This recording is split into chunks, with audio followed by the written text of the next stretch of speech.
Há poucas horas, algo histórico aconteceu e quase ninguém percebeu.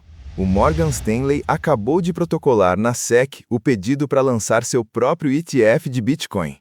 Pare e absorva isso por um instante. Estamos falando de um banco que administra 6,4 trilhões de dólares em ativos, conta com 15 mil consultores financeiros e atende 19 milhões de clientes. Agora vem a parte mais interessante. Este é o mesmo Morgan Stanley que, por anos, proibiu seus consultores de sequer mencionar o Bitcoin. O mesmo banco que classificou o BTC como arriscado demais para o investidor comum, o mesmo que trancou o acesso às criptomoedas, exigindo um patrimônio mínimo de 1,5 milhão de dólares só para considerar esse tipo de investimento. E hoje, esse mesmo gigante quer um ETF de Bitcoin. A pergunta não é se algo mudou, a pergunta é: quem ainda está do lado errado dessa virada? Agora eles querem vender Bitcoin para você. Não apenas recomendar, vender. O produto deles, as taxas deles, o controle deles, o ETF deles. E eu vou te mostrar exatamente como essa história foi reescrita. Uma linha do tempo de 8 anos de negação, medo e discursos convenientes, e o ponto exato em que eles mudaram de lado. O documento em questão é o Formulário S1, uma declaração de registro protocolada hoje pela manhã na Securities and Exchange Commission, SEC. O nome do produto deixa tudo claro: Morgan Stanley Bitcoin Trust. A estrutura? ETF Spot. Ou seja, nada de contratos futuros, nada de derivativos, nada de engenharia financeira. Eles vão comprar e manter Bitcoin real, BTC de verdade, parado em custódia institucional. E aqui está o detalhe que passa despercebido pela maioria, enterrado no meio do registro. O fundo é passivo. Eles não fazem trading, não tentam bater o mercado. Eles apenas seguram o Bitcoin e cobram de você taxas anuais pelo privilégio de guardar o seu próprio BTC por você. Mas isso não foi tudo.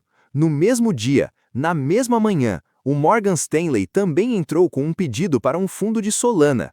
E aqui a história muda de nível. O Solana Trust quer staking. Isso significa que o fundo gera rendimento. As recompensas do staking entram diretamente no valor líquido do ativo. Em outras palavras, você estaria recebendo renda passiva via Wall Street em um ativo que esse mesmo banco se recusava a tocar há 2 anos. 2 registros no mesmo dia, Bitcoin e Solana. Isso não é curiosidade, não é experimento, não é vamos ver no que dá. Isso é tomada de território. Agora, deixa eu te mostrar o que eles diziam antes de quererem o seu dinheiro. Volte comigo para 2018. O Morgan Stanley, junto com Merrill Lynch, JP Morgan e Wells Fargo, proibiu formalmente seus consultores financeiros de recomendar criptomoedas aos clientes. Isso não é opinião, isso está documentado. Na época, o Bitcoin custava cerca de 10 mil dólares. O discurso era sempre o mesmo: volátil demais, especulativo demais, perigoso demais para pessoas comuns. Mas aqui está o detalhe que eles nunca destacaram. Os clientes ultra-ricos podiam acessar Bitcoin por meio de fundos privados e veículos exclusivos. Todo o resto recebia um simples e seco não. Bitcoin não era arriscado demais, era seletivo demais. Avançamos para agosto de 2024. O Morgan Stanley finalmente abriu uma pequena fresta na porta, mas com condições cirúrgicas. Você precisava ter mínimo de 1,5 milhão de dólares. Perfil de risco agressivo. Somente em contas de corretagem tributáveis. Nada de contas de aposentadoria. A mensagem era cristalina: Bitcoin é para quem pode perder, não é para você. Então chegamos a 15 de outubro de 2025. E, de repente, tudo mudou. Qualquer cliente, qualquer conta, qualquer perfil de risco, inclusive contas de aposentadoria. Os 15 mil consultores foram liberados para oferecer cripto a qualquer pessoa com pulso. E agora, em 6 de janeiro de 2026, o golpe final da virada. O Morgan Stanley protocola o lançamento do seu próprio ETF de Bitcoin. 2 pontos importantes. Foram 8 anos desde a proibição total até a venda direta do produto deles. Você já começou a perceber o padrão? Primeiro, eles dizem que é perigoso. Depois, deixam os ricos entrarem. Em seguida, liberam para todos. E só então, vendem para você cobrando taxa. Isso não é mudança de opinião, é mudança de estratégia. Aqui está a parte que eles preferem que você não conecte. Quando um consultor do Morgan Stanley recomenda um ETF de Bitcoin da BlackRock, quem embolsa as taxas é a BlackRock. Quando oferece o fundo da Fidelity, é a Fidelity que ganha. O Morgan Stanley fica só com a comissão de distribuição. Mas quando eles lançam o próprio ETF, a história muda completamente. Eles passam a ser o fabricante do produto, não apenas o intermediário. Cada dólar de taxa fica dentro de casa. Todo o fluxo de receita deixa de ir para os concorrentes e passa a alimentar o próprio balanço do banco. Agora olhe para os números. Os ETFs de Bitcoin à vista já controlam mais de 123 bilhões de dólares. Só o fundo da BlackRock concentra cerca de 66 bilhões de dólares. As taxas cobradas sobre esse montante são massivas, previsíveis e recorrentes, ano após ano.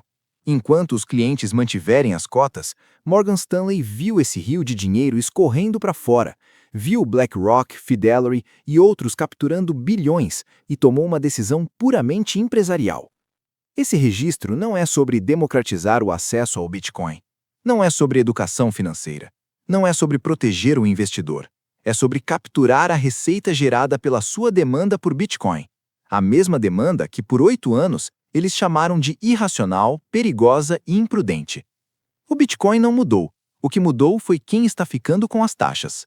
Agora entra a confirmação que fecha o quebra-cabeça. A Reuters confirmou nesta manhã. O Morgan Stanley é o primeiro grande banco dos Estados Unidos a solicitar seu próprio ETF de Bitcoin à vista, não para distribuir o produto de terceiros, mas para ser o dono do produto. E isso muda tudo. A BlackRock é uma gestora de ativos. A Fidelity é uma gestora de ativos. Elas não têm 15 mil consultores sentados frente a frente com clientes todos os dias, orientando decisões de patrimônio. O Morgan Stanley tem. São 6,4 trilhões de dólares em gestão de riqueza, sustentados por relacionamentos construídos ao longo de décadas. Quando o Morgan Stanley empurra seu próprio ETF de Bitcoin por essa rede, eles não estão apenas competindo com a BlackRock, eles estão integrando verticalmente toda a cadeia de valor, criação do produto, distribuição, relacionamento com o cliente e captura total das taxas. E pode ter certeza, todos os outros bancos estão observando. A pergunta inevitável é: por que agora? Por que hoje? Porque o risco simplesmente desapareceu. A administração do presidente Trump mudou de forma explícita a postura regulatória em relação às criptomoedas. A SEC revisou as regras de listagem para ETFs à vista, e no mês passado, o OCC autorizou oficialmente os bancos a intermediar transações com criptoativos. O Morgan Stanley não correu na frente, eles esperaram, assistiram a BlackRock e a Fidelity levarem as flechadas, deixaram a infraestrutura ser testada sob estresse, deixaram que outros provassem que o modelo funciona em escala, e só então passaram tranquilamente pela porta que todo mundo teve que chutar para abrir. É assim que as finanças tradicionais operam. Deixe os pioneiros sangrarem e depois capture o território. A pergunta inevitável é: por que agora? Por que hoje? Porque o risco simplesmente desapareceu. A administração do presidente Trump mudou de forma explícita a postura regulatória em relação às criptomoedas. A SEC revisou as regras de listagem para ETFs à vista, e no mês passado, o OCC autorizou oficialmente os bancos a intermediar transações com criptoativos. O Morgan Stanley não correu na frente, eles esperaram, assistiram a BlackRock e a Fidelity levarem as flechadas, deixaram a infraestrutura ser testada sob estresse, deixaram que outros provassem que o modelo funciona em escala, e só então passaram tranquilamente pela porta que todo mundo teve que chutar para abrir. É assim que as finanças tradicionais operam. Deixe os pioneiros sangrarem e depois capture o território. Portanto, aqui está o ponto central que você precisa entender. O Morgan Stanley não mudou de ideia sobre o Bitcoin. Eles mudaram o modelo de negócio. Em 2018, não existia uma forma limpa, escalável e regulatoriamente segura de monetizar a demanda do varejo por Bitcoin. Havia risco jurídico, havia fricção operacional, havia incerteza regulatória. Então a narrativa era conveniente, é perigoso, é irresponsável, não é adequado para o investidor comum. Agora, o cenário é outro. Hoje existe estrutura clara, existem veículos aprovados e existe algo ainda mais importante: mais de 100 bilhões de dólares em demanda comprovada. O risco evaporou, a oportunidade explodiu. Eles não acordaram um dia acreditando no Bitcoin. Eles sempre acreditaram nas taxas. A única coisa que faltava era um jeito seguro de cobrá-las. Isso não é teoria da conspiração, é capitalismo básico. Quando você entende a estrutura de incentivos, você para de se surpreender com o comportamento das instituições e começa a se antecipar a ele. E aqui está a parte que eles não podem dizer em voz alta. Cada ETF que nasce precisa comprar Bitcoin real. O fundo do Morgan Stanley terá que adquirir BTC de verdade para lastrear cada cota emitida. Mais ETFs significam mais compras estruturais. Mais compras significam menos oferta nas exchanges. As mesmas instituições que disseram que o Bitcoin era arriscado demais são agora as que estão construindo a infraestrutura que vai alimentar a próxima onda de demanda. Eles vão lucrar com isso, sem dúvida, mas também vai lucrar quem enxergou esse movimento antes que eles fossem obrigados a admitir, em público, que o jogo já tinha virado. E é exatamente aí que mora a assimetria. Você podia enxergar esse padrão se formando há anos. Eles não podiam admitir, não até que o caso de negócio fosse inegável. Agora, o jogo virou. Eles estão correndo para recuperar o atraso. E para isso, precisam do seu Bitcoin. Então eu te pergunto, o que você quer que eu cubra a seguir? Deixa um comentário e me avisa. E se esse vídeo te ajudou a ver o padrão, enquanto todo mundo só te entregou a manchete, inscreva-se, porque os bancos pararam de lutar contra o Bitcoin. Agora, eles estão correndo para serem os donos dele. Eu sou o Senhor Cripto, e este é o Cripto com você. A gente se vê no próximo vídeo.